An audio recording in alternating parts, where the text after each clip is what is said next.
He crossed $1 million at 31. He didn't say he was happy. He said he was relieved.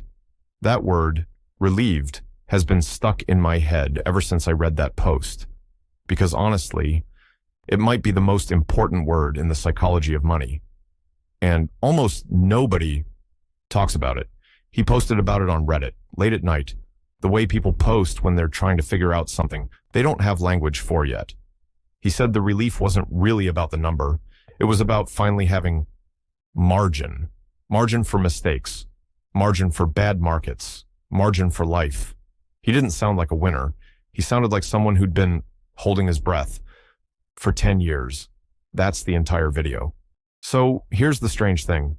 If you'd asked him at 22 what $1 million would feel like, or any of us at that age, he probably would have said something like, free, or done. I can finally relax.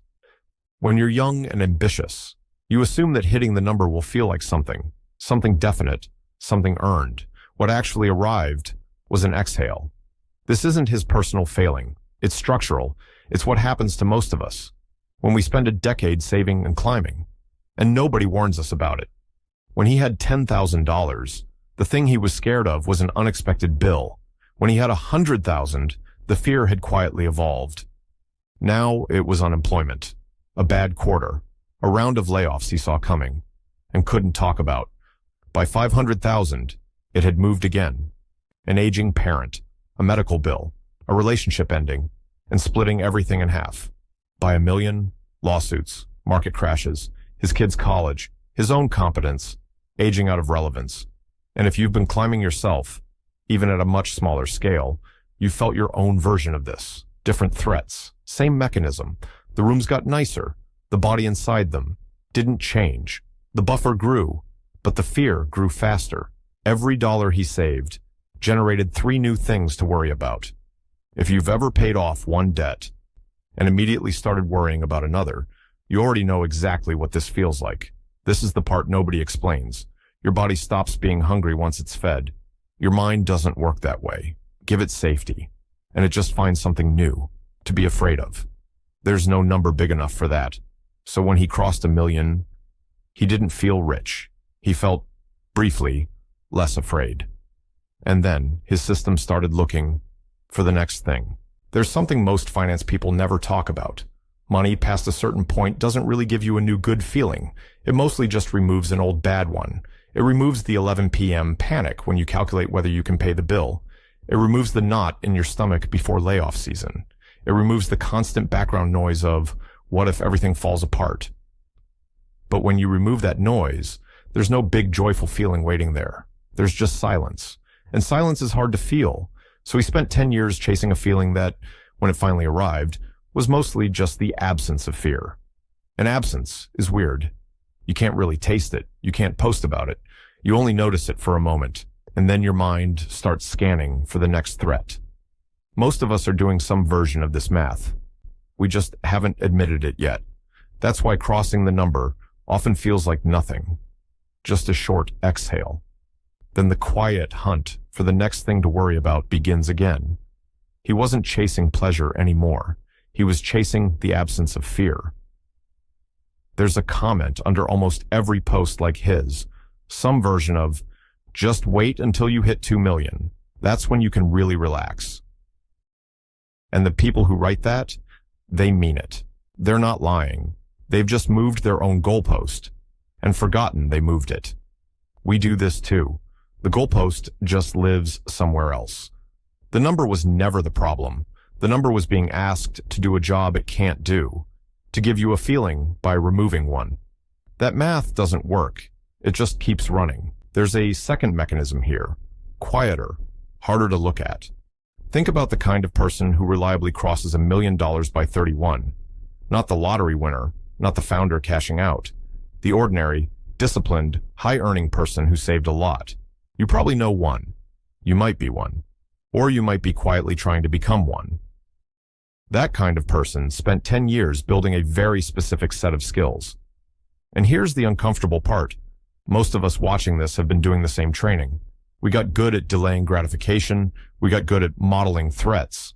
We learn to scan, to assume the worst, to distrust pleasant surprises, to expect bad outcomes before good ones. Or, more honestly, we got very good at being afraid. These are the skills that build the wealth. They aren't optional. People without them don't get there. Now think about what skills you actually need to enjoy the wealth once you have it. To rest, to spend without guilt, to sit on a beach and not reach for your phone every 20 minutes, to actually believe in your body that things are okay right now. Those are the opposite skills. Not vigilance, presence, not control, surrender, not preparing for the worst, actually trusting that the next moment is going to be okay. And here's the part nobody warned us about. Most of us never trained those skills. The first set, vigilance, scanning, threat modeling, got 10 years of practice. The second set went soft somewhere between 16 and 25, or never developed at all. His bank account changed faster than his nervous system did. Ours do too, whatever scale we're operating at. The numbers update overnight. The body updates over years, or never. So we arrive at the threshold, whatever ours is, with a body that knows how to scan and a body that doesn't know how to rest.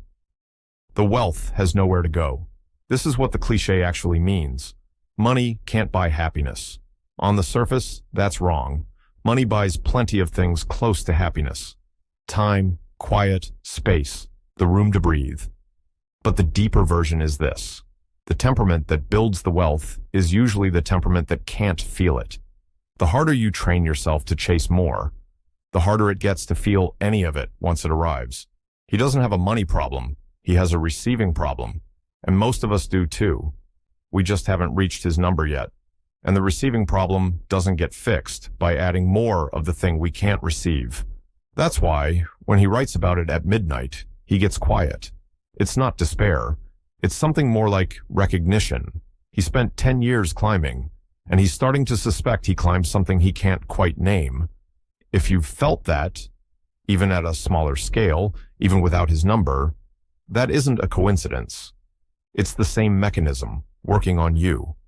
Some people become financially free long before they feel free, and some people never feel free at all. If any of this has been sounding familiar, it's probably because you've been running some version of the same pattern, maybe with money, maybe with credentials, maybe with followers, or fitness, or hours worked, or rooms you walk into and need to feel certain in. The currency changes, the structure doesn't. Somewhere in your life, there's a number you've quietly decided will mean you can finally relax. And there's a chance, while I've been talking, you've been quietly picturing it. And somewhere in you, if you're being honest, you already suspect it won't. He didn't need $1 million to exhale. He needed permission.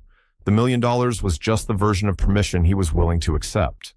We all have ours. Some people spend 20 years earning permission to rest. Most of them never figure out, until it's late, that nobody was ever going to hand it to them. You give it to yourself, or you don't. He could have.